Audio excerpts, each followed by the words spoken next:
The Pharaoh and the Harem, an empire of women in the heart of ancient Egypt, where the Nile carved life into the desert and gods walked among mortals. The Pharaoh was not just a king, he was divine. His word was law, his body sacred, and his desires rarely denied. Among his many privileges, one stood out in both fascination and mystery: his harem.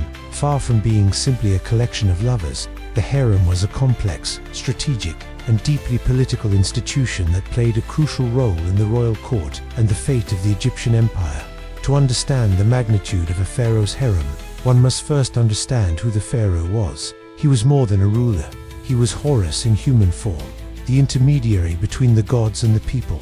His role encompassed religious leadership, military command, and the preservation of Mat, the sacred balance of the universe. As such, the pharaoh's personal life, including his relationships and offspring, were matters of state. The continuity of the dynasty depended on his ability to produce heirs, especially male ones, which explains why many pharaohs took not just one, but dozens, sometimes hundreds of women into their private world. The word harem evokes images of luxury and sensuality, of gold, silk, and intoxicating perfumes. But in ancient Egypt, the harem, known as the Perkanor, or House of the Royal Children, was more than a pleasure palace. It was an administrative and social institution, often housed in its own palace complex, heavily guarded and organized with almost bureaucratic precision. Within its walls lived not only the pharaoh's wives and concubines, but also their children, tutors, priests, servants, doctors, musicians, dancers, and eunuchs. It was a world within a world, a sealed microcosm where women lived, learned, competed, and waited. At the center of this universe was the great royal wife, the queen consort, often a woman of noble birth, sometimes even the pharaoh's sister.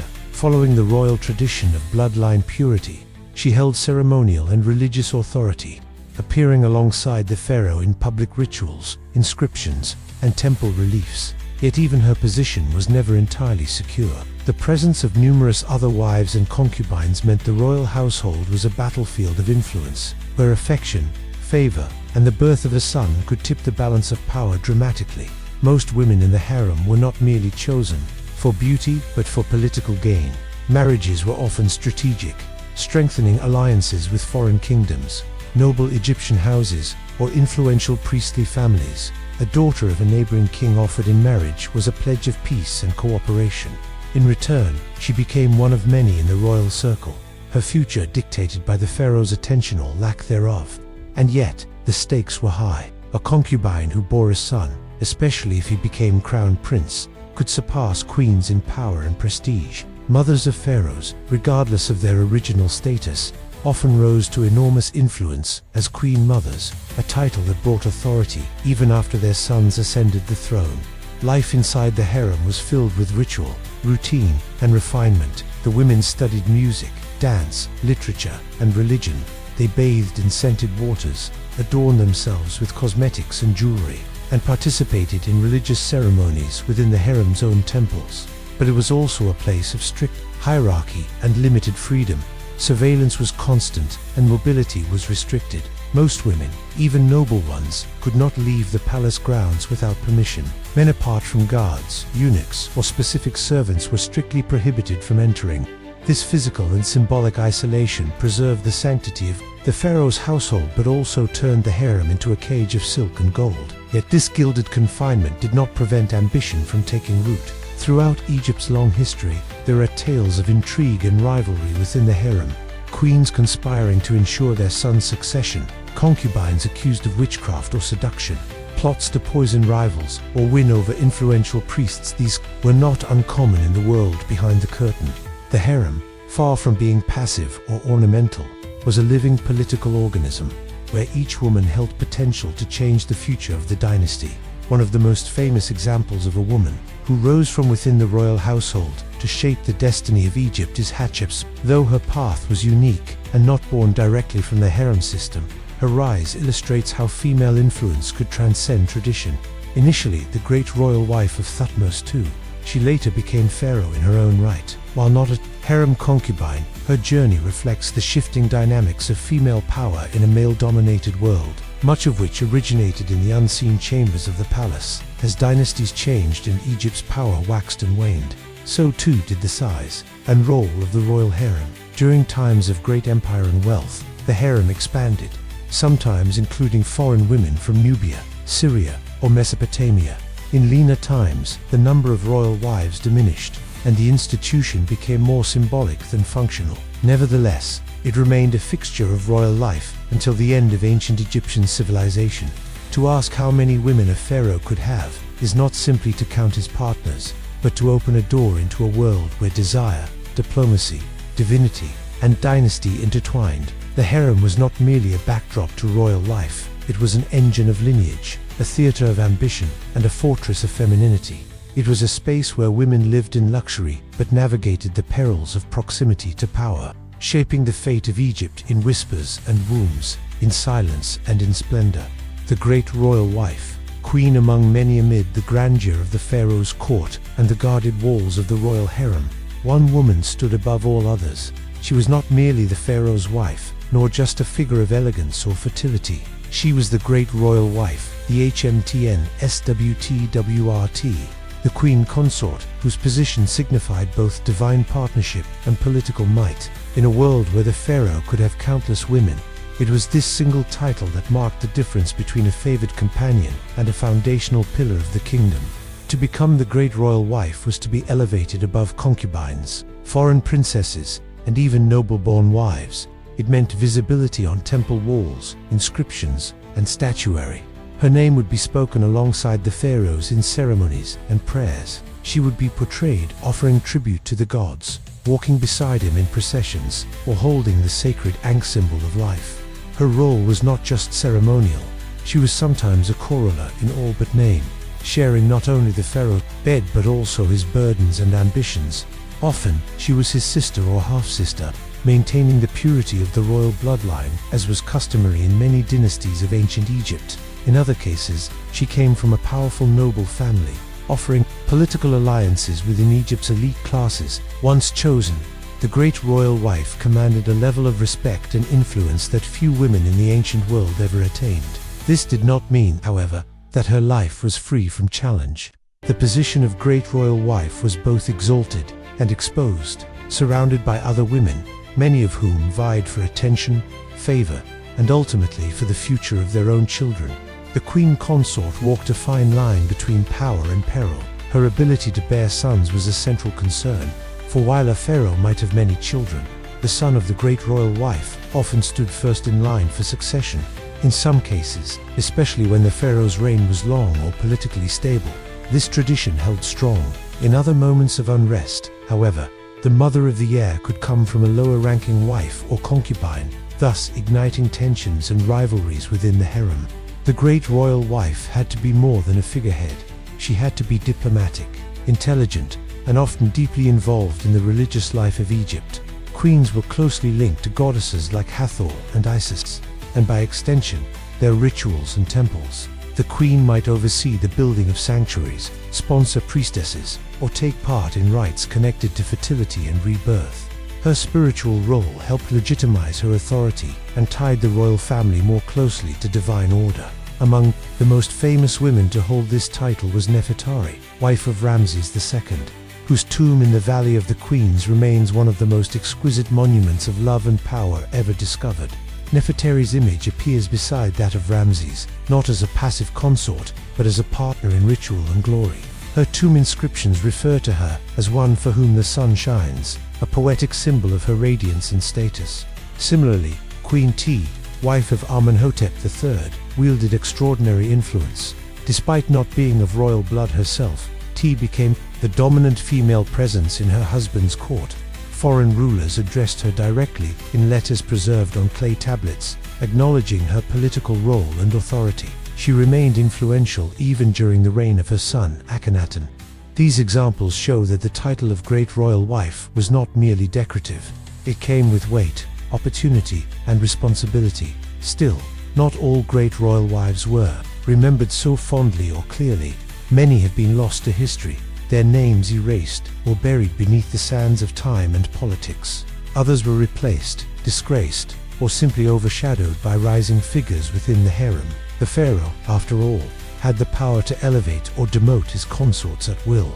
Yet even with such vulnerability, the position retained immense prestige. Temples bore their images, scribes recorded their lineage, and priests ensured their names lived on in prayers and offerings. To be the great royal wife was to be both mother of the nation and guardian of divine continuity. Sometimes, the queen consort's influence extended beyond her own reign. She could become the mother of the pharaoh, and, in some cases, the regent, if the new king was too young to rule alone. In these moments, the queen stepped fully into the realm of governance, issuing decrees, managing court factions, and directing temple activities. Her authority, once tied to her husband, now anchored the throne during transition. It is through this path that women like Hatshepsut, mother of Amos I, helped reunify Egypt during times of crisis. Her role as queen, mother, and military supporter marked her as one of the most formidable royal women in Egyptian history. The power of the great royal wife, however, was always entwined with the ever-shifting landscape of court politics. Even at the height of her influence, she was not immune to scandal, betrayal, or loss. Her legacy depended on the survival of her children, the loyalty of her allies, and the favor of the pharaoh himself. Yet her visibility in the religious and political life of Egypt made her an essential figure. She was both a symbol and an actor, a woman at the crossroads of affection, authority, and ambition. In a world ruled by a man said to be divine, the great royal wife stood as a reminder that behind the crown, beside the god-king, walked a queen who could shape dynasties, challenge traditions, and leave her mark in stone for eternity.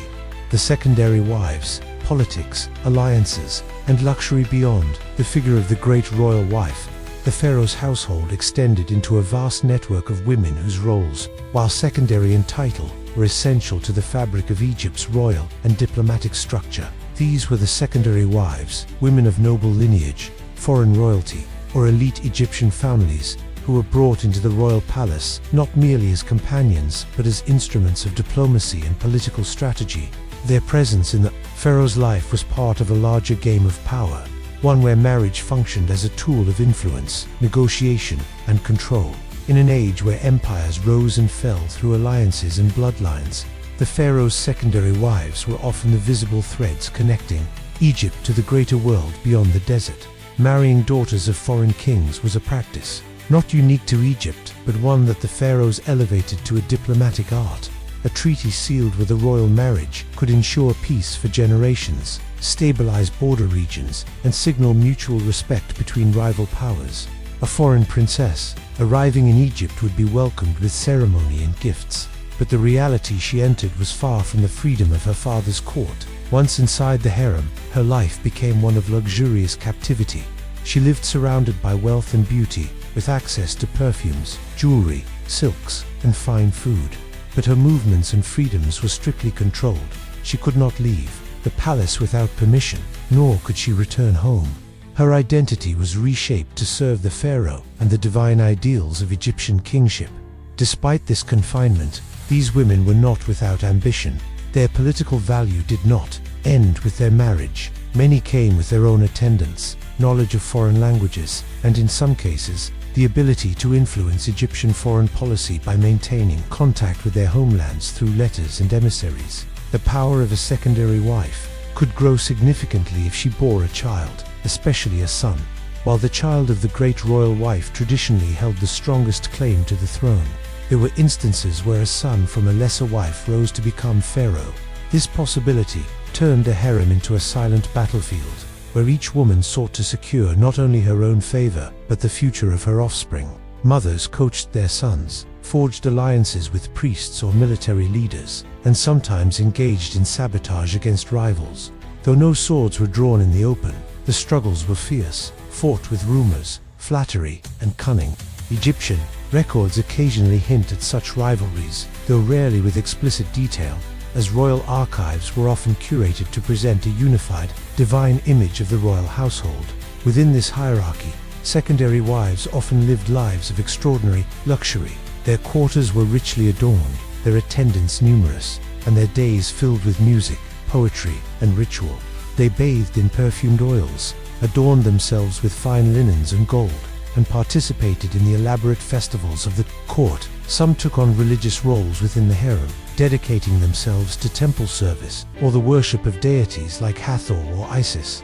They received education in literature, music, and religious texts, becoming not only objects of beauty, but also symbols of refinement and cultural diplomacy. Their names, while not always recorded in grand monuments, appeared on small statues, amulets, or in administrative papyri, often associated with specific temples or ceremonies. Despite the splendor, life as a secondary wife could be isolating, cut off from family, surrounded by rivals, and dependent entirely on the pharaoh's attention for status and security. Many lived in a delicate balance between privilege and uncertainty. Some were elevated to positions of greater importance, even becoming the great royal wife if the previous queen died or fell from favor. Others faded into obscurity, their lives absorbed into the harem's quiet rhythms, their hopes tied to children who might never ascend to greatness. In rare cases, a foreign-born wife who rose in influence became a central figure in the royal court, shaping policy and even participating in governance indirectly through her sons or court alliances. These cases, though exceptional, remind us that the harem was not a place of passive femininity, but a hidden arena, where the fate of dynasties could be forged in silence. The presence of multiple wives in the palace also reflected Egyptian beliefs about fertility and abundance. The pharaoh, as the living god on earth, was expected to demonstrate his strength and virility through fathering many children. His household, filled with wives and concubines, symbolized not only personal pleasure but divine potency. This symbolism was reflected in temple art and inscriptions, where the pharaoh was often shown surrounded by feminine figures, goddesses, and female musicians, reinforcing his cosmic role as a bringer of life and balance. The secondary wives, though unnamed in many records, were part of this imagery, embodiments of the pharaoh's divine and worldly power. Over centuries, as Egypt interacted with empires like Mitanni, Babylon, and the Hittites, the role of secondary wives expanded. Royal marriages became key to maintaining Egypt's position as a dominant power. Kings would request Egyptian princesses in return, but the pharaohs famously refused to send their daughters abroad. Egyptian royal women were not given in marriage to foreign rulers, a policy that emphasized the superiority and exclusivity of the Egyptian crown. The pharaoh would take foreign brides, but his daughters remained sacred within Egypt, protected from foreign courts. This asymmetry further enhanced the political value of secondary wives who came from outside Egypt. They represented submission, alliance, and recognition of the pharaoh's divine status. To speak of the secondary wives of Egypt is to enter a world where beauty, intelligence, and diplomacy coexisted in fragile harmony. These women, though often overshadowed by the queen, played roles that extended far beyond the walls of the harem. They were peace offerings, political agents, cultural bridges, and mothers of potential kings. Their stories, though less visible, are etched in the papyri of treaties, the carvings of minor tombs, and the echoes of dynastic shifts that shaped the ancient world. In the court of the pharaoh, even a secondary wife could hold a nation's future in her hands. The concubines, beauty, mystery, and ambition beneath the towering columns of palaces and behind the thick stone walls of the royal harem lived the women, who rarely made it into official inscriptions, but who played a significant and often unpredictable role in the life of the pharaoh and the future of Egypt. These were the concubines, women whose presence in the royal household was not always tied to politics or noble lineage, but often to beauty, grace, talent, and quiet ambition. While they lacked the titles and ceremonial roles of the great royal wife or the noble secondary wives, concubines occupied a space that was both private and powerful, intimate and uncertain. They could rise from obscurity to unexpected prominence, or remain forever in the shadowed corners of history. In a palace structured by rank, rules, and ritual, concubines lived in a realm where the personal and political were deeply entangled. Concubines in ancient Egypt were often chosen from among the most beautiful and refined women of the land. Some came from noble Egyptian families, others from foreign lands, and many were selected from within the palace's own service staff. Their selection was not arbitrary. Music, poetry, dance, and physical beauty all played a role in elevating a woman to the status of royal concubine. These women were trained in the arts of entertainment and etiquette, and their presence was intended not only to please the pharaoh, but also to reflect the elegance and abundance of the court. Though they did not carry the title of wife, many concubines lived lives filled with wealth, comfort, and luxury. They wore fine linen, perfumed their bodies with exotic oils, and were adorned with jewelry crafted from gold, lapis lazuli, and carnelian. Yet their position was fragile, dependent entirely on the pharaoh's interest and the shifting winds of palace politics. The distinction between a concubine and a wife in the ancient Egyptian court was one of formal status and recognition rather than intimacy or affection. A concubine might be deeply loved by the pharaoh, more so than any of his wives, but without the legal and religious recognition of marriage, her position remained unofficial. This lack of formal status meant that her children, though born of royal blood, were not automatically entitled to succession. However, history records exceptions. There are cases where concubines gave birth to sons who later became pharaohs, either due to the lack of other heirs or through careful maneuvering within the royal household. In these rare but significant instances, a concubine's role transformed from entertainer to mother of a god-king, her influence skyrocketing in the aftermath. Life within the harem was both a sanctuary and a prison. Concubines lived under strict supervision, their movements monitored, and their interactions with the outside world limited. The men who guarded or served the harem were carefully chosen, often eunuchs or elderly officials trusted to uphold the sanctity of the space. The concubines were not allowed to marry or pursue lives beyond the palace unless released by the pharaoh himself. This confinement created an environment filled with quiet rivalry, subtle competition, and unspoken hierarchies. Each woman hoped to be noticed, to ascend, to bear a child, or simply to remain in favor. They learned to navigate the silent codes of the palace, to avoid conflict while seeking opportunity, and to use charm, wit, and timing as tools of survival. Despite their marginal status in official hierarchies, concubines often had access to the pharaoh in his most vulnerable and human moments. They entertained him in the privacy of his chambers, listened to his thoughts, and shared in his leisure. This intimacy, though personal, could become political. A concubine who gained the pharaoh's trust might influence his moods, decisions, or sympathies. She might advocate for her child, her homeland, or even another member of the court. These influences, though difficult to trace in the surviving historical record, likely shaped more royal decisions than we can know. The lack of inscriptions about concubines does not reflect their insignificance, but rather the deliberate effort of the royal administration to present a controlled, idealized image of power. Concubines also participated in palace ceremonies, religious festivals, and private rituals. Some were trained in temple rites and served as musicians or dancers during sacred events. They were not merely background figures but part of the aesthetic and spiritual fabric of the court. Their presence reinforced the pharaoh's connection to fertility, joy, and the divine. In Egyptian belief, pleasure and beauty were not sinful or trivial, but reflections of harmony and cosmic order. The harem itself, including its concubines, symbolized the pharaoh's role as a life-giver and a figure of divine abundance. In art, women offering flowers, playing harps, or pouring wine were not only decorative motifs but embodiments of an ideal world in balance. There were also darker sides to the life of concubines. Some were brought to the palace as tribute, taken from conquered lands, or gifted by foreign rulers. These women may not have come willingly, and their lives in Egypt, though luxurious on the surface, might have felt alien and constrained. Others fell victim to the volatile nature of court life. If a pharaoh died and his successor did not favor the concubines of the previous reign, they could be dismissed, sent to live in seclusion, or even eliminated if seen as political threats. In the worst cases, accusations of sorcery, betrayal, or conspiracy led to punishments that remained chilling even in fragmentary papyri. The harem was a place of beauty, but also of silence, secrets, and risk.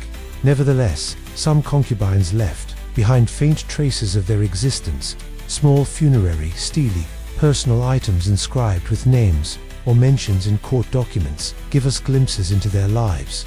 Their stories, though incomplete, suggest lives lived in the tension between invisibility and influence. They were not queens, but they were not mere servants. They existed in the liminal space where love, politics, and power converged. Some succeeded in winning favor and leaving a legacy through their children. Others disappeared into history, their names unrecorded, but their presence felt in the rhythms of the court. To understand the concubines of ancient Egypt is to understand the quiet undercurrent of royal life. They were part of the pharaoh's household, not just as companions but as instruments of power, symbols of wealth, and sometimes mothers of kings. In their stories we see the human dimension of empire, where dreams and dangers coexisted in the golden halls of the most powerful man on earth. The concubines may have lived in the shadows of queens, but in those shadows they moved with intelligence, elegance, and purpose, shaping the course of history in ways both hidden and profound. The royal harem, a city within the palace, within the grand architecture of ancient Egyptian palaces, existed a hidden world, self-contained and mysterious, known as the royal harem. It was not merely a place of desire or luxury, but an institution, as complex and structured as any temple or military command. The royal harem is often called Perkana, meaning house of the royal children, yet its role extended far beyond motherhood. It functioned as a miniature society inside the palace, with its own rules, hierarchy, security, administration, and routines.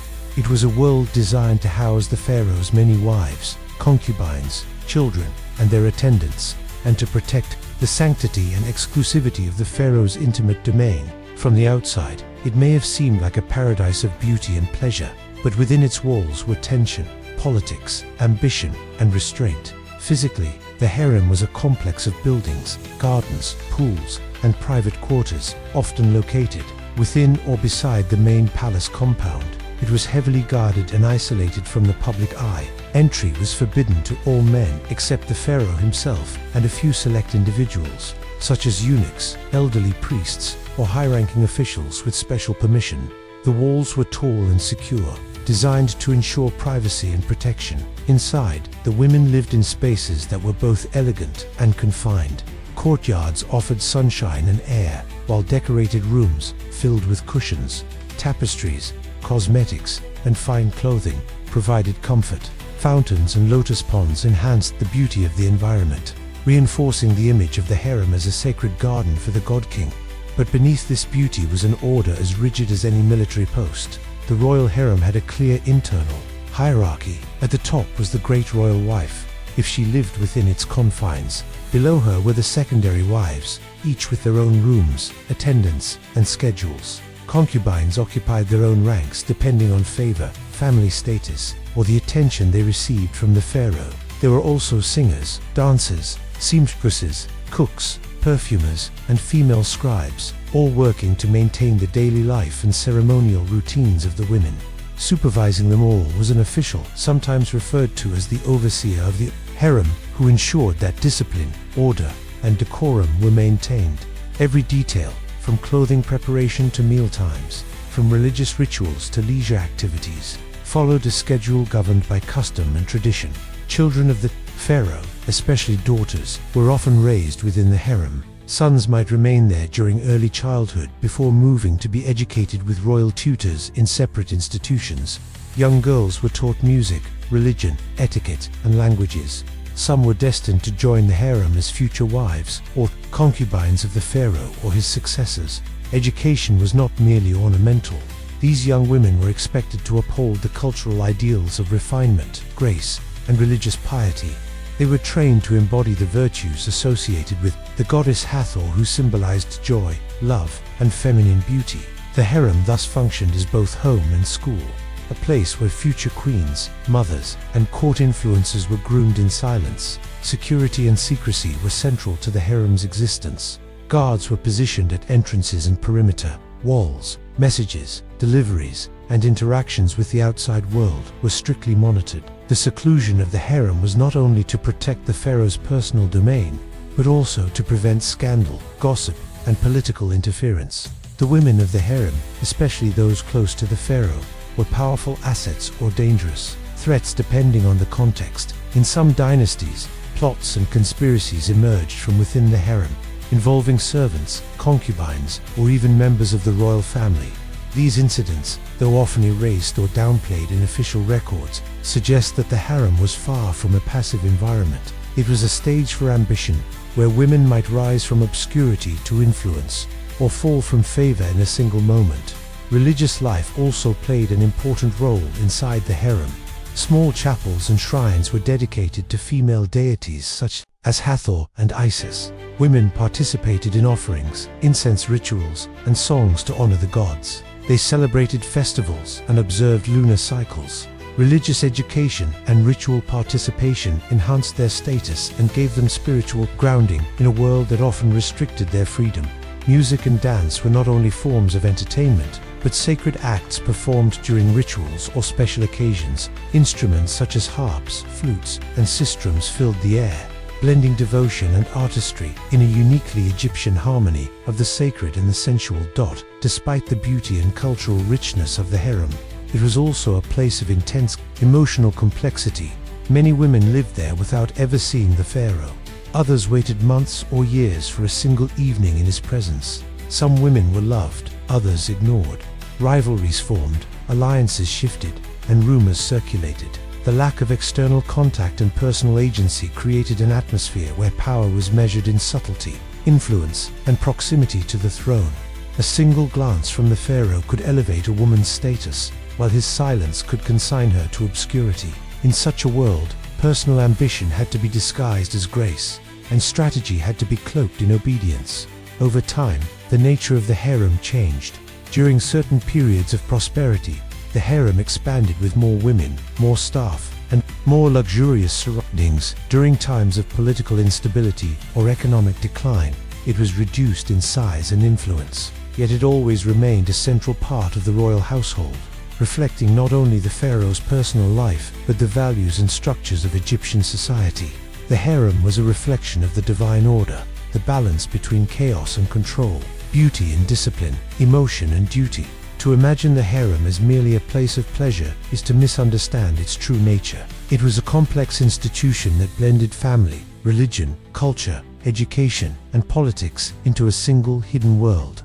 Within its walls, women shaped the destiny of the throne through their children, their whispers, and their presence. The royal harem was not simply a residence. It was a city within the palace, a world of quiet power and silent rivalry, where every movement, word, and gesture could ripple through the future of an empire. Secrets, intrigue, and espionage within the harem. Behind the ornate walls of the royal harem in ancient Egypt, where beauty flourished and luxury was abundant, there existed a shadowy world governed not only by ceremony and routine, but also by quiet ambition, calculated moves, and hidden struggles. The harem was not merely a tranquil paradise for the pharaoh's wives and concubines. It was a crucible of secrets and silent warfare where status, security, and the future of royal offspring were contested in whispers and glances. Despite its seclusion and rigid rules, or perhaps because of them, the harem became a hotbed of internal conflict and subtle manipulation.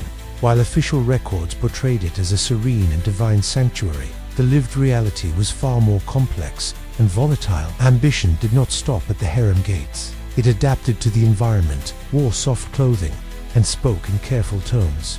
The women of the harem were not only figures of beauty and obedience. Many were educated, clever, and capable of navigating the intricate web of court politics.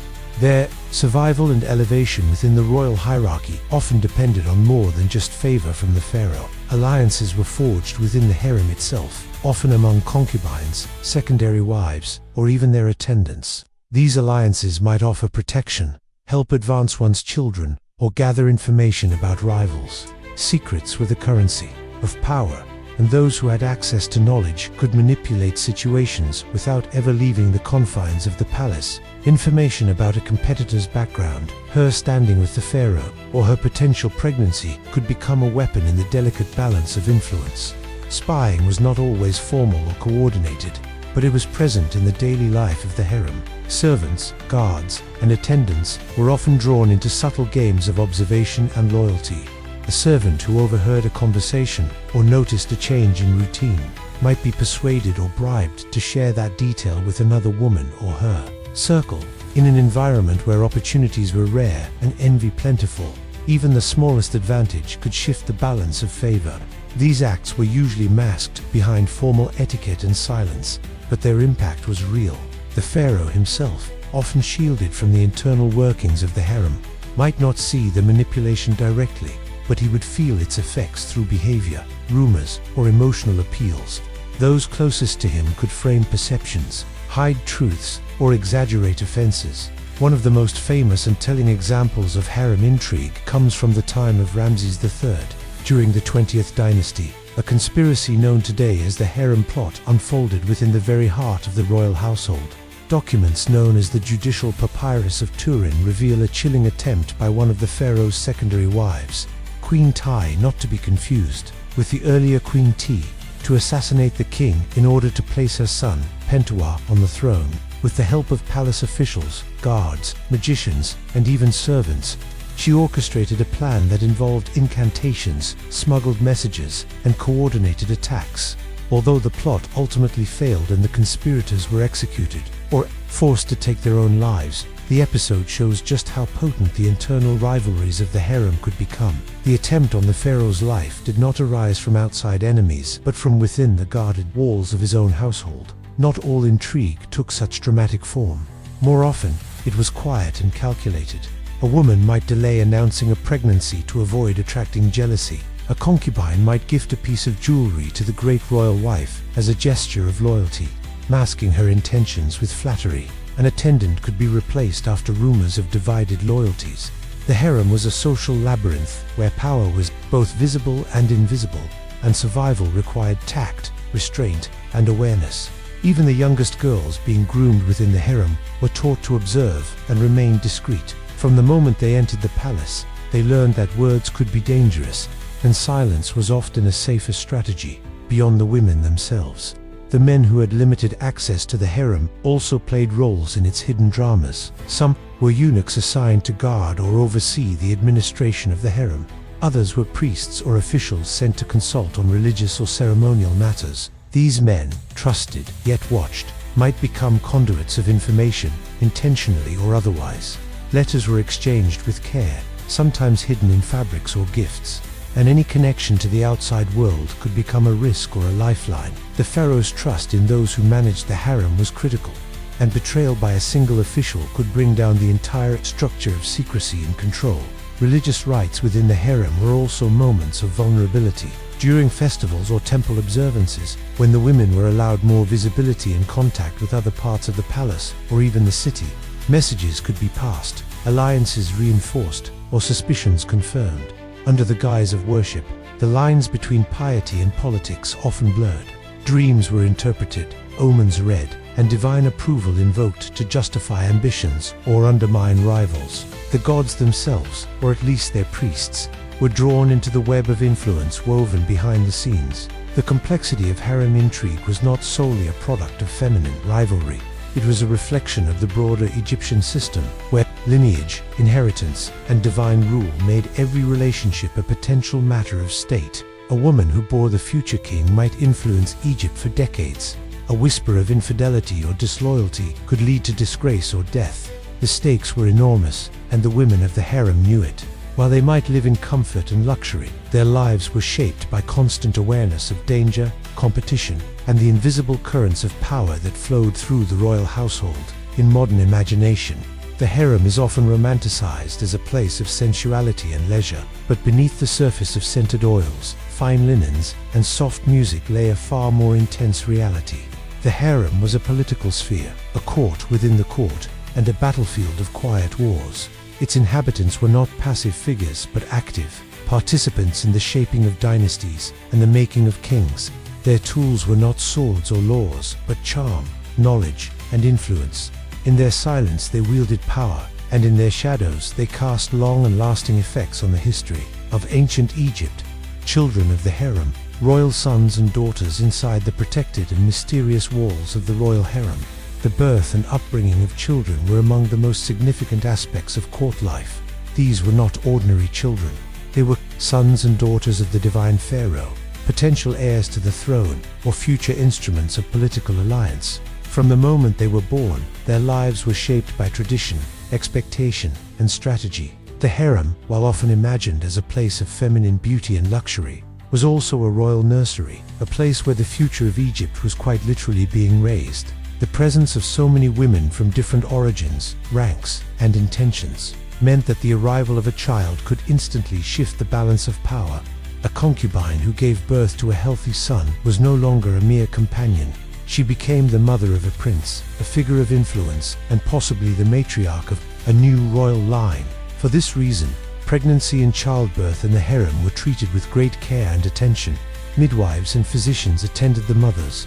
Priests performed rituals to protect both the child and the mother, and the event was carefully recorded by palace scribes. Boys born in the harem faced a different destiny than girls. Royal sons, depending on their mother's rank and the pharaoh's favor, were either trained for potential rule or sent into military or priestly paths. A boy, born of the great royal wife, was the most likely candidate for the throne. However, history shows many examples where the son of a concubine or secondary wife eventually ascended as pharaoh. This could happen due to the death of other heirs, the political skill of the mother, or the personal preference of the reigning king. Once a son was considered a serious contender for succession, his life changed dramatically. He would be removed from the harem and placed under the tutelage of senior priests, generals, and royal advisors. He would learn writing, mathematics, diplomacy, military strategy, and religious doctrine. His childhood would be shaped less by play and more by preparation. The goal was not merely to raise a boy, but to form a god-king in human flesh. For daughters, the path was both more limited and more intricate. Royal daughters were raised within the harem, surrounded by their mothers and female attendants. They learned music, dance, etiquette, religious rites, and the complex rituals associated with femininity and devotion in Egyptian culture.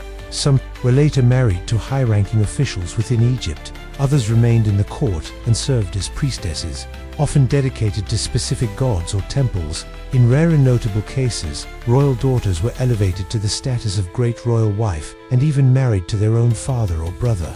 In keeping with royal traditions aimed at preserving bloodlines, these unions, though controversial to the modern mind, were seen as divine arrangements within the religious logic of the time. The daughter thus became not only a symbolic figure of purity and loyalty, but also a political tool in consolidating power within the ruling family. Relationships between the children in the harem were marked by both kinship and rivalry. Many shared the same father, but had different mothers. This created a dynamic where alliances were built not just by blood, but by politics. A prince might find a close ally in a half-brother, or see him as a threat to his future. Mothers played a key role in shaping these relationships, encouraging loyalty or suspicion depending on their own ambitions. The harem was not just a nursery, it was a place where the seeds of political tension were often planted at an early age. The bond between a mother and her child was one of the most powerful forces within the harem. A mother's ability to protect, educate, and position her child could determine whether that child would live in obscurity or ascend to unimaginable power. Ceremonies marked the major moments in a child's life: birth celebrations, naming rituals, first appearances in court, and early religious training were all woven into the rhythm of the palace. These events were both personal and political. A public recognition by the pharaoh could elevate a child's status instantly. Being chosen to accompany the pharaoh in processions, appear in carvings, or participate in temple rituals was a mark of distinction. Conversely, children who were not acknowledged often remained invisible in the historical record. Their lives may have continued quietly within the harem or ended in early obscurity. The line between recognition and erasure was thin, and many mothers worked tirelessly to ensure their children remained visible and valued. Artifacts from ancient Egypt, including tomb inscriptions, stelae, and temple reliefs, sometimes depict royal children with their mothers, holding hands, standing beside them, or seated on their laps. These images, while idealized, offer a glimpse into the emotional bonds that existed within the harem. They show that love and affection were present, even amid the pressure of succession and status. Yet behind these tender images often lay intense competition. A single child's rise could mean another's fall. The ascension of one prince to the throne usually marked the end of hope for all his brothers. In such an environment, the emotional landscape was fraught with both love and fear. Over time, some children of the harem would leave lasting marks on Egyptian history. Some became kings who led Egypt into periods of greatness. Others became queens, priestesses, or advisors. Their early years, shaped behind the silent walls of the harem, influenced the decisions they would make as adults. The isolation of their upbringing made them deeply loyal to the traditions of court life, but could also render them naive or vulnerable to manipulation once exposed to the broader political world. Education was their armor, but their success depended heavily on the network of support built by their mothers and allies within the palace. In the end, the harem was not simply a place for the pharaoh's pleasures. It was a cradle of dynasties, a space where Egypt's future took its first breath. Each child carried the weight of legacy, hope, and divine expectation. They were born into a world of extraordinary privilege but also immense pressure. Their games were watched, their words recorded, their dreams shaped by the ambitions of others. Some escaped this world through death or exile. Others stepped into power and carried the legacy of Egypt's divine kingship into the future. In the quiet corners of the harem, with soft songs and whispered prayers, the mothers of Egypt shaped the rulers of tomorrow. Daily life inside the harem, routine, luxury, and constraints. The royal harem of ancient Egypt was a world unto itself, filled with luxury and ceremony, but also marked by routine and restrictions that shaped the lives of the women within its walls. While outsiders might imagine the harem as a place of endless pleasure and freedom, the reality was far more complex. The daily life of a woman in the pharaoh's harem was a carefully balanced mix of leisure, duty, education, and vigilance. Each day followed a rhythm that combined moments of indulgence with the demands of maintaining favor, fulfilling religious roles, and navigating the social hierarchy that determined every woman's standing and future. Mornings in the harem often began with the soft light filtering through linen curtains, bathing the chambers in a warm glow. The women awoke surrounded by fine linens, cushions, and scents of precious oils extracted from flowers and spices brought from distant lands. They were attended by servants who helped them dress in flowing linen garments, often dyed or pleated, to showcase rank and style. Jewelry made of gold, carnelian, turquoise, and lapis lazuli was applied carefully, not merely as decoration but as symbols of status and divine favor. Hair was styled meticulously, sometimes braided or adorned with beads and ribbons. The attention to appearance was more than vanity. It was a daily ritual that affirmed identity and power. Breakfast was a quiet affair, consisting of fresh bread, fruits, honey, and sometimes wine diluted with water. Meals were taken in private chambers or shared courtyards, accompanied by music from harpists, flutists, and singers who performed the sacred and secular songs of Egypt. These moments of calm were often brief, as the women prepared for their daily activities. Education was a key component of life in the harem, especially for daughters of the great royal wife and important secondary wives. They received lessons in reading and writing, often learning hieroglyphics and the sacred language used in temples. Music, dance, and religious instruction were essential parts of their curriculum, preparing them for future roles as priestesses, queens, or influential court figures. Religious devotion played a significant role in the daily routine. The women participated in prayers, offerings, and small ceremonies dedicated to goddesses such as Hathor, Isis, and Bastet. These rituals reinforced their connection to divine feminine power and the pharaoh's sacred authority. Some women took on roles as temple attendants or singers, contributing to the spiritual life of the palace and its inhabitants. Festivals and holy days punctuated the calendar with celebrations that combined worship with entertainment, reinforcing social bonds within the harem and between the royal family and the gods. Despite the beauty and cultural richness, life in the harem was constrained by strict rules and protocols. Movements were regulated by rank, and permission was required to enter certain areas or meet with the pharaoh. The great royal wife held a position of oversight, often acting as a mediator between the women and the palace officials. Surveillance was constant, and any breach of decorum could result in loss of favor or worse. Rivalries were managed through etiquette and coded language, while alliances were formed quietly and strategically. The women learned to communicate through gestures, glances, and subtle expressions, mastering a social language that could shift their fortunes overnight. Afternoons might be spent in leisure activities, such as bathing in scented oils, playing board games like Senet, or strolling through garden courtyards filled with flowering plants and fountains. These moments offered respite, but also opportunities for networking and influence. Artists and craftsmen worked within the palace, producing jewelry, perfumes, and clothing that symbolized the wealth and refinement of the court. The harem was a center of culture as well as power, where tastes were refined and traditions upheld. Evenings brought renewed attention as the pharaoh might visit the harem to spend time with his wives and concubines. These encounters were carefully managed, with women vying for attention or hoping to secure favor. Music and dance accompanied the pharaoh's visits, creating an atmosphere of celebration and allure. Yet these moments were also charged with tension, as the balance of power could shift in an instant, depending on the king's mood. The women had to be adept at reading his desires and responding with grace, charm, and intelligence. Sleep was often shared in communal chambers or private rooms depending on rank. The walls of these quarters were decorated with scenes of fertility, protection, and divine blessings, meant to guard the women in their rest. Dreams were taken seriously, interpreted by priests or attendants as messages from the gods, guiding the fortunes of the royal family. Nighttime was a time of both rest and reflection, with the women aware that each new day in the harem carried the potential for both advancement and downfall. In sum, the daily life inside the royal harem was a world of contrasts. It combined lavish luxury with strict discipline, personal ambition with collective ritual, and beauty with constant vigilance. It was a place where time seemed to move both slowly and swiftly, where moments of joy were intertwined with uncertainty, and where every action had meaning beyond the immediate. The harem was a microcosm of ancient Egyptian society itself, reflecting its values, hierarchies, and the eternal interplay between human desires and divine destiny.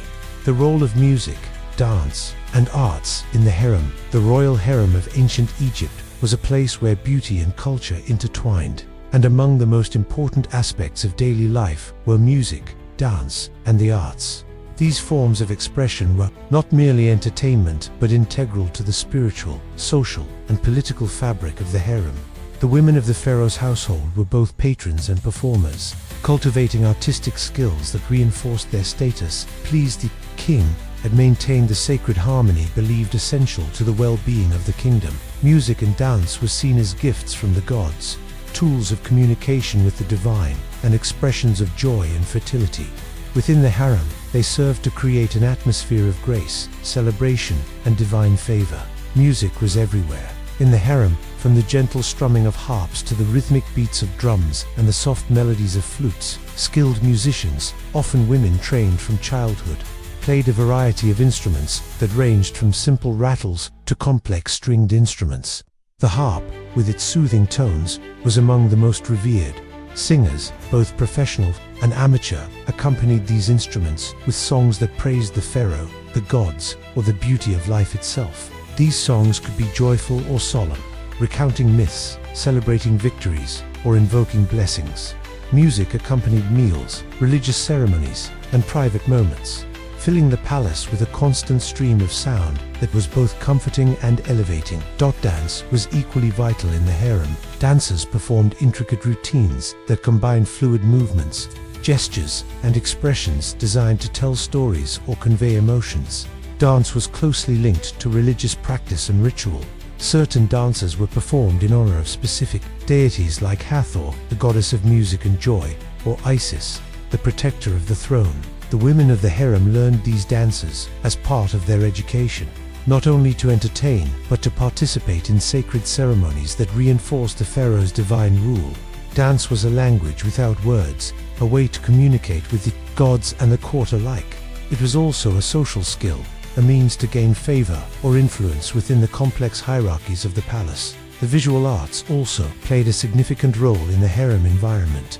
Walls were adorned with frescoes depicting scenes of gardens, religious festivals, and the daily life of the court. Artists created jewelry, perfumes, and finely woven textiles that enhanced the beauty and status of the women. These objects were more than mere decoration.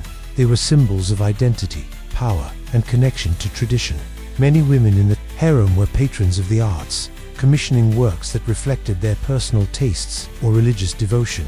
Some may have been skilled in crafts themselves, participating in the creation of objects that symbolized their place within the royal household. Artistic training was part of the education provided to daughters of the royal family and important wives. Learning to sing, play an instrument, dance, and appreciate visual arts was considered essential to their development as cultured, refined women capable of fulfilling their roles as queens, priestesses, or influential figures at court. This training also prepared them to host and participate in the elaborate festivals and ceremonies that marked the Egyptian religious calendar. These events were not only spiritual occasions, but also political theater, where the pharaoh's divine status was affirmed and alliances within the court were displayed and reinforced. The arts in the harem were thus deeply intertwined with power. A woman who excelled in music or dance might attract the pharaoh's attention or gain favor with influential courtiers. Artists and performers held a unique position, bridging the gap between entertainment and religious function. Their talents were both admired and essential to the smooth operation of the court's social life. The presence of art and performance was a reminder of the pharaoh's wealth and the kingdom's cultural sophistication. It was also a daily reinforcement of the cosmic order, where harmony, beauty, and ritual combined to maintain the balance between humans and gods. The importance of music and dance extended beyond the palace walls. These cultural practices were part of the broader Egyptian identity, celebrated in temples, festivals, and public life. By cultivating these arts within the harem, the royal household both reflected and shaped the values of society. The women of the harem were custodians of this tradition, carrying forward the artistic heritage that connected the pharaoh to his people and to the divine. Their performances and patronage helped to keep alive the stories, prayers, and celebrations that defined ancient Egyptian civilization. In conclusion, music, dance, and the arts were essential threads in the fabric of life within the royal harem. They were more than pastimes. They were sacred duties, social tools, and expressions of identity. Through these arts, the women of the harem expressed their devotion, their ambition, and their connection to the divine order. The melodies and movements that filled the palace were echoes of a culture that prized beauty, harmony, and the eternal dance between mortals and gods. In the royal harem, art was power, and power was art. Influence and power of the great royal wife. The great royal wife in ancient Egypt held a unique and highly significant position within the royal household and the political landscape of the kingdom. Unlike other wives or concubines, her role was officially recognized by law, religion, and tradition, making her the pharaoh's primary consort and often the mother of the heir to the throne.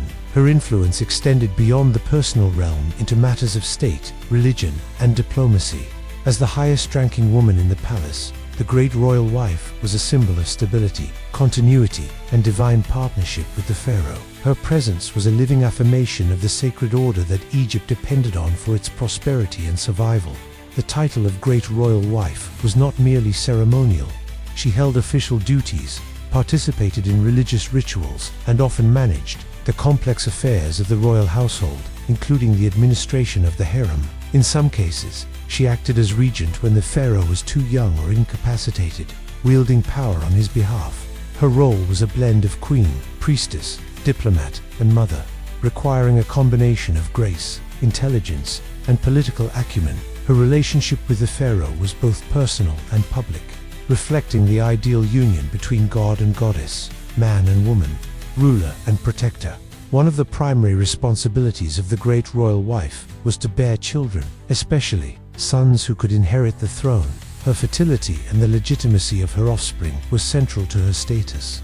The lineage of the pharaoh was sacred, believed to be divinely ordained, and the great royal wife ensured that this lineage was preserved.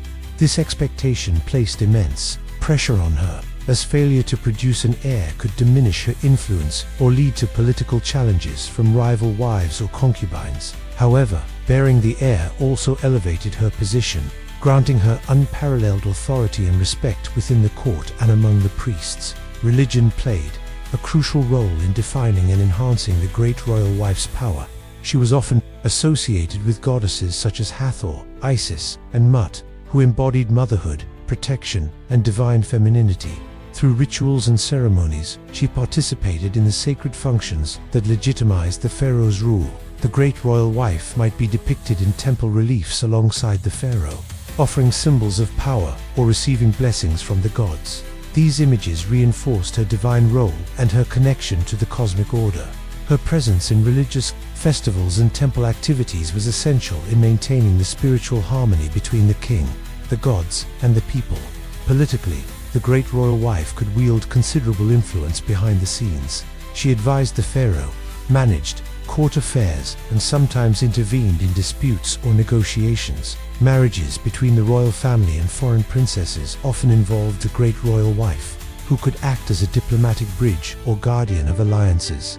Her network extended throughout the kingdom, connecting her to nobles, priests, and officials. Through these relationships, she could support her children's interests, protect allies, or counteract rivals. Her position was not static, but dynamic, adapting to the changing needs of the court and the personality of the pharaoh. Historical examples highlight the power some great royal wives achieved. Queen Nefertiti, wife of Akhenaten, is often remembered not only for her beauty, but for her prominent role in religious reforms and possible co-regency. Hatshepsut began as great royal wife before declaring herself pharaoh, ruling Egypt as one of its most successful and long-lived monarchs. These women demonstrated that the title could be a springboard to extraordinary power and influence, challenging the traditional male dominance of the throne. Even when not ruling directly, great royal wives left a lasting imprint on Egyptian history through their children, patronage of temples, and political maneuvering. However, the role was also fraught with challenges. The presence of multiple wives and numerous concubines created an environment of competition and intrigue.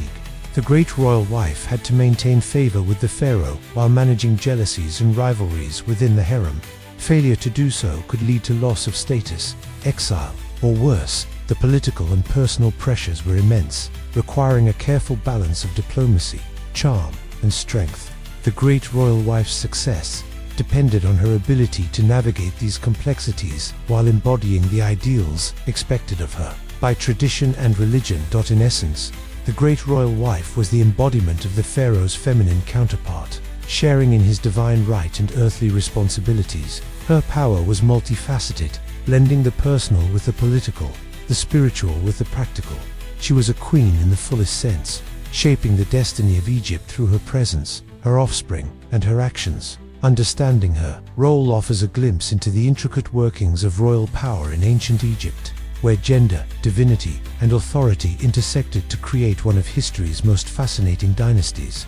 The political power and influence of concubines in ancient Egypt. Concubines held a significant and often underestimated role within the royal court and the broader political landscape of the kingdom. While they did not enjoy the formal status or privileges of the great royal wife, concubines were far from powerless or insignificant. Their proximity to the pharaoh, combined with their own ambitions and family connections, often allowed them to exert considerable influence on both domestic and political affairs. The role of concubines was complex and multifaceted, reflecting the intricate balance of power, favor, and strategy that defined the royal household.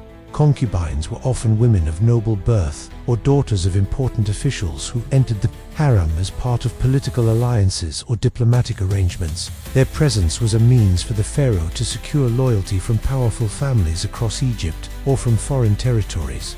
Although their status was lower than that of the great royal wife, concubines could improve their standing by gaining the pharaoh's favor or by bearing his children.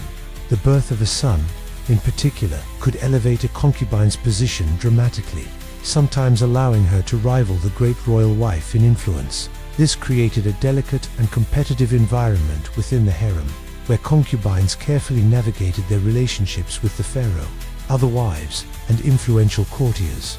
The political power of concubines was often exercised behind the scenes through subtle means and personal connections. They acted as advisors, confidants, and intermediaries, influencing the pharaoh's decisions by appealing to his emotions, loyalties, or ambitions. Some concubines managed to build extensive networks within the palace, aligning themselves with key officials, priests, or military leaders to advance their interests or protect their children's futures. Their influence extended beyond the harem, affecting court appointments, diplomatic negotiations, and religious affairs. In some cases, concubines used their position to act as patrons of arts and temples, thereby enhancing their prestige and securing divine favor.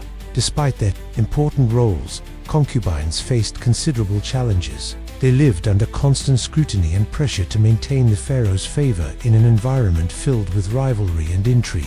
Jealousy among the women of the harem could lead to conflicts, conspiracies, and even violence. The precarious nature of their status meant that a fall from grace could result in exile, imprisonment, or worse. Yet, many concubines displayed remarkable resilience and political skill, turning their positions into platforms for power and legacy. Their stories reveal a dimension of ancient Egyptian politics that was personal, emotional, and deeply intertwined with family dynamics. Historical records, although often focused on the great royal wives and pharaohs, occasionally highlight the impact of concubines. For example, Queen Tai, wife of Amenhotep III, while a great royal wife, was supported by her mother and family, who acted in many ways like influential concubines, shaping the court's politics. The story of Queen Tai's descendants illustrates how the influence of women in the royal household extended far beyond formal titles. Moreover, some concubines' children ascended to the throne, illustrating the fluidity of power and the importance of maternal influence. The ability of a concubine to produce a legitimate heir could transform the political landscape, sometimes resulting in fierce succession disputes and shifts in alliances. Concubines also played roles in religious life, participating in rituals and festivals that reinforced the divine nature of the pharaoh's rule. Their presence at temples and ceremonies symbolized the unity of the royal family and the gods, strengthening the ideological foundations of power.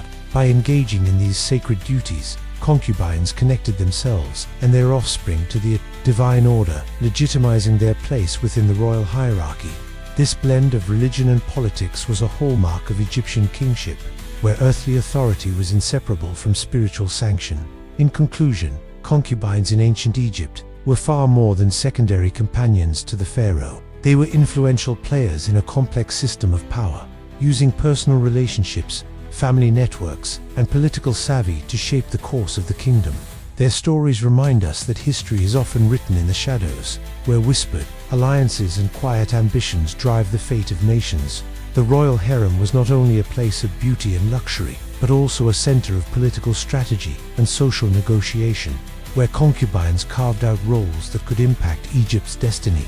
For generations, the legacy of the pharaoh's harem, myths, reality, and historical impact, the pharaoh's harem has captured the imagination of historians, artists, and storytellers for centuries. Often wrapped in layers of myth and legend that sometimes obscure the complex realities of ancient Egyptian royal life, while popular culture tends to depict the harem as a place of exotic pleasure and endless beauty, the truth is far more nuanced, involving politics, religion, family dynamics, and social structure. The legacy of the harem is not only found in the tales of intrigue and romance, but in its profound impact on the history and culture of Egypt. Understanding this legacy requires separating fact from fiction and recognizing the harem's role as both a symbol and an institution central to the pharaoh's power.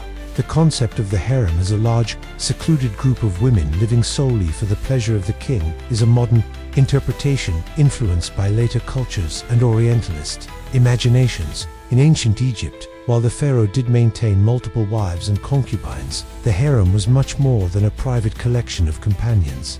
It was a highly organized and hierarchical institution, integrated into the administrative and religious framework of the kingdom. The women within the harem were often daughters of nobility or foreign princesses brought in to secure alliances. Their presence represented political connections and social stability as much as personal relationships. The harem served to reinforce the pharaoh's divine status, as these women were seen as partners in maintaining cosmic order and royal succession. Religious ideology played a crucial role in shaping the harem's function and its members' status. Pharaoh was considered a god on earth, and his wives were associated with goddesses such as Isis and Hathor, who embodied motherhood, fertility, and protection. This divine association elevated the women's roles beyond mere companionship to that of spiritual intercessors and bearers of the royal lineage. Rituals, ceremonies, and religious education within the harem ensured that its members were prepared to fulfill these sacred duties. Their influence extended into temples and public worship, linking the palace to the divine realm and reinforcing the legitimacy of the king's rule.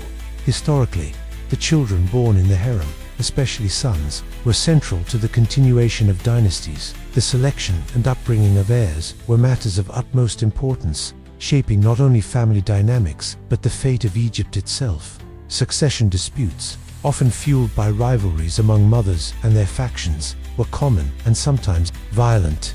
These struggles highlight the harem's role as a political arena, where power was negotiated through family and factional alliances. The influence of royal women was thus not limited to private spheres but extended into governance and statecraft, with some women acting as regents or advisors during times of transition.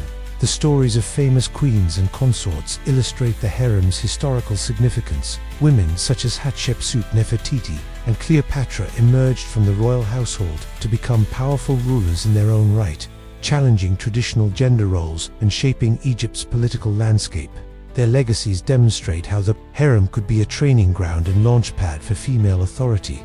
Even lesser-known women, through patronage of temples, participation in religious festivals, or influence on royal policy, contributed to the cultural and spiritual life of Egypt.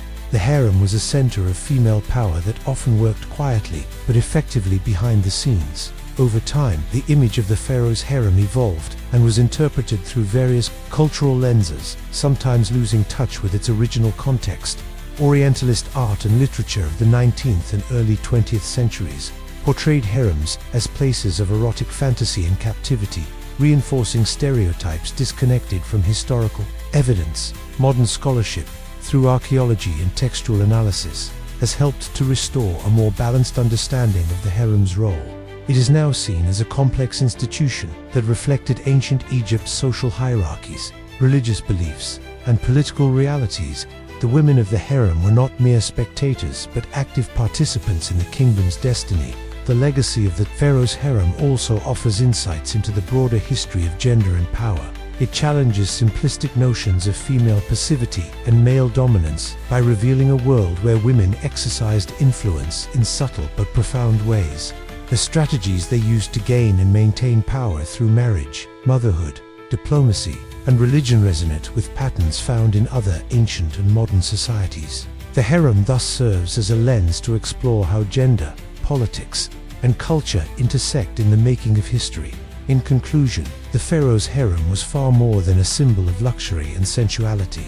It was a vital institution that shaped the political, religious, and cultural life of ancient Egypt. Its legacy endures, not only in the monuments and texts left behind, but in the stories of women whose lives were intertwined with the fate of one of history's greatest civilizations. By understanding the realities behind the myths, we gain a deeper appreciation of the harem's place in history and the enduring power of those who lived within its walls. Let me know if you would like me to assist with a summary, script adaptations, or any other aspect of your series.